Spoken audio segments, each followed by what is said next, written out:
ఎలా ఉన్నారు? Good morning అండి. నేను ఇప్పుడు చేయబోయేది మునగాకు పచ్చడి అండి. ఆల్రెడీ నేను మునగాకు వచ్చేసేసి కడిగి శుభ్రంగా మేడ కింద ఫ్యాన్ కింద ఒక క్లాత్లో ఆరబెట్టానండి. వేపుకొని పక్కన పెట్టుకోవాలి. నీరు తడి లేకుండా వేపుకొని పక్కన పెట్టుకోవాలండి. దీంట్లో కావాల్సిన పదార్థాలు: కారం, ఒక కప్పు, 2 టేబుల్ స్పూన్ జీలకర్ర, 4 ఎండుమిర్చి, 2 స్పూన్లు తాలింపు గింజలు, తగినంత ఉప్పు, కరివేపాకు, పసుపు, 1 కేజీ టమాటాలండి. టమాటాన్ని మిక్సీ చేసుకోవాలండి. కారం, ఉప్పు, పసుపు,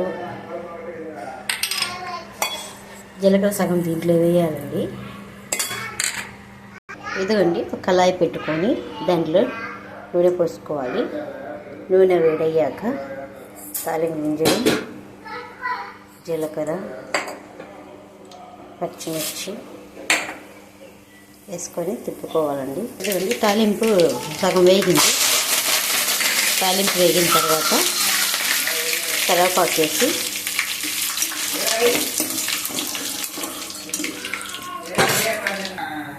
ఇదిగోండి, వేగిన తర్వాత మనం ముందుగా వేయించి పెట్టుకున్న మునగాకు దీంట్లో వేసుకోవాలండి.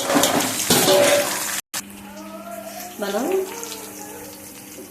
చిన్న మంటలో పెట్టుకోవాలండి. స్టవ్ని చిన్న మంటలో పెట్టుకున్న తర్వాత ముందుగా మిక్సీ చేసుకున్న టమాటా పేస్ట్ని దీంట్లో వేసుకోవాలి. ఇది తిప్పుకుంటూ ఒక పావు గంట ఉండాలండి.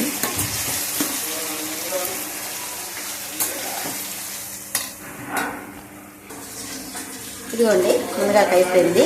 మనం తడి లేకుండా పెట్టుకుంటే ఇది మినిమం 1 మంత్ దాకా మనం వాడుకోవచ్చండి. ఇది మునగాకులో విటమిన్లు, ఖనిజాలు, యాంటీ ఆక్సిడెంట్లు పుష్కలంగా ఉంటాయండి. అందువల్ల దీన్ని మునగాకు ఫుడ్ లేదా అద్భుత వృక్షం అని పిలుస్తారు.